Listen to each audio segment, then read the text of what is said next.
新行情，需求与价格趋势。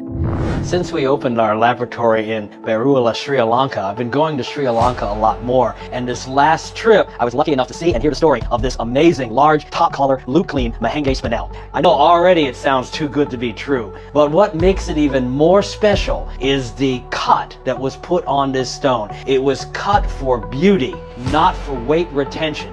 Let's take a look now at the stone, the cutting, and hear from the cutter. What's the production like now? I would say the Mahengi rush started about, as far as I know, started about 10 to 12 years ago. But in 2010, I suppose, the stone emerged and it reached top levels when it comes to color. But even then, there was not much of a high production. Stones came out from the mines on and off, 1 or 2 stones came out. Our guys have been there in the mines for the last 7 years, because before that they went to Darussalam, because people didn't know the people can buy it from Mahengi. Then later on, guys reached Mahengi, tried to settle down there in the mines, near the mines, and then people started buying directly from the miners. So this was the approach that was done about 8 years ago. Then production started, it came out well. People also were eager to produce more stones because there was a lot of demand, and then that's how it peaked. Then there was a sudden drop in pink and red spinels. 4 years back, the cobalt spinels emerged.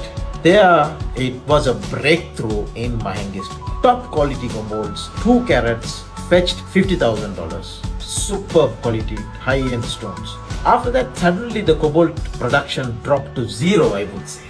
So now we have production in red and pink spinels, but it doesn't come in bulk, as you said. So we have to be there, we have to wait for another rush. And at the moment, what we are doing is what comes out of the mines in a little scale.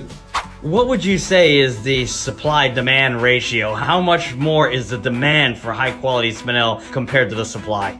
I would say, I wouldn't be wrong if I say it's 80-20. 20 would be the supply and demand would be the 80, because this is the only pocket or only mining area, Mahengi, where you get good vibrancy. There are spinels producing areas like Vietnam, in Sri Lanka, and so on. But the stones that come from Mahengi, I haven't seen that brilliance, that vibrance, that clarity.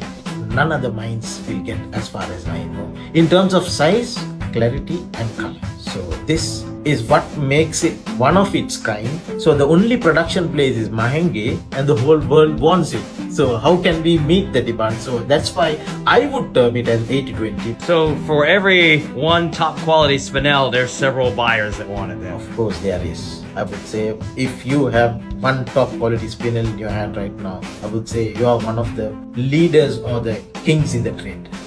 Who are the buyers of fine quality Tanzanian spinel? What I have studied through the past 8 years is that mainly I see Europeans, especially people from, they have a very good taste for good clarity spinels. Second, I would say is China. Chinese customers, even if they can go along with color comparison, they also look for good clarity, good cleanliness. So what I prefer is that Chinese and Europeans, they have quite a demand for spinels and they are crazy about it, as far as I have seen. How is the nuance difference between the Europeans and the Chinese? When it comes to size, I would say large size, high quality is always preferred by the Chinese. If it is Europeans, what they would do is that they can compromise on the size, but they always look for the quality and the cleanliness, which doesn't happen mostly on large size stones. In this case, this is one off. So that is the comparison as far as I see.